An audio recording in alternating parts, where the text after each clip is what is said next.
Okay, today we are going to solve equations using the distributive property to help us. The very first problem, we have 5 times x minus 9 equals negative 5.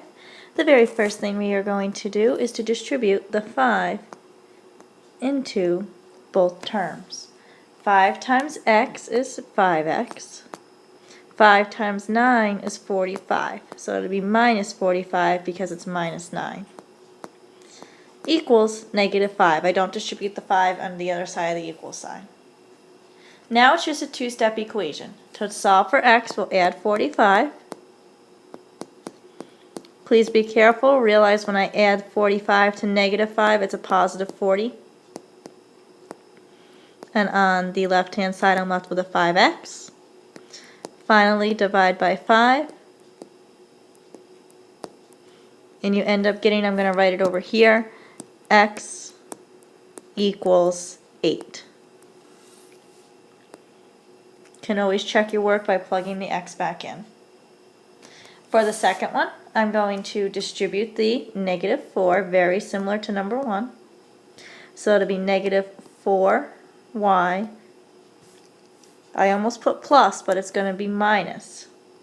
The reason it's going to be minus is because it's negative 4 times a positive 3, so that's a negative 12. Equals 12. To solve for y, the first step is to add the 12.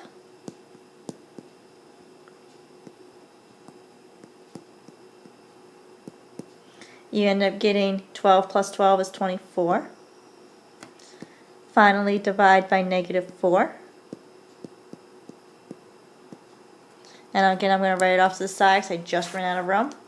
You end up getting y equals 6. And actually, it's going to be a negative 6. Why is it a negative 6?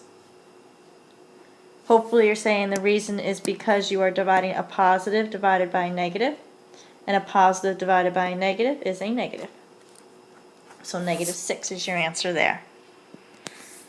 Moving on to number 3. So number 3, the very first thing I'm going to do is I'm going to distribute the 22. So it'll be, I'm going to rewrite the left-hand side. 10 plus 10n equals 22n, and then 22 times negative 2 is negative 44. Now I have to get my variables on one side and my numbers on the other. And it doesn't matter which side I choose to put my variables and my numbers. I like to keep things positive if I can. So I can see I'm going to maybe choose to add the 44.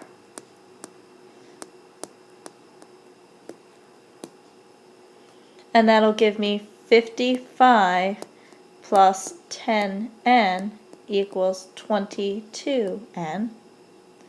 Now since I moved my numbers from right to left, I'm going to move my pieces with the variables from left to right.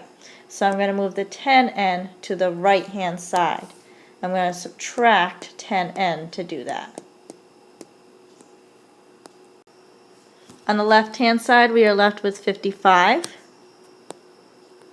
On the right-hand side, we are left with 22 minus 10, which is 12n. To solve for n, we can divide by 12. Okay, and 55 divided by 12, if I type it in my calculator, it does not give me a nice value. It actually gives me 4.58 and then 3 repeating. So I'm just going to leave it as 55 over 12. Don't be afraid if you get fractions as answers, that's okay. Number 4 gets a little more difficult because we have to distribute twice, but then we can finish the problem. So on the left-hand side, I'm going to distribute the 2, and on the right-hand side, I'm going to distribute the 4. When I distribute the 2, on the left-hand side, I get 2m plus, and then 2 times 10 is 20.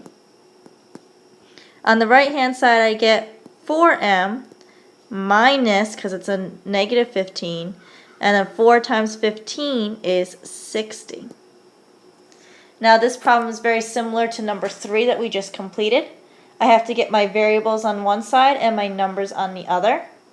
To keep things positive, I'm going to choose to add the 60.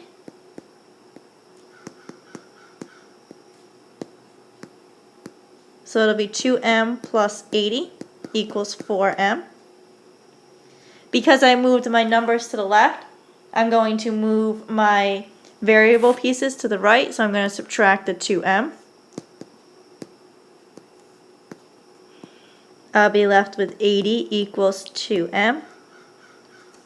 To solve for m, I divide by 2.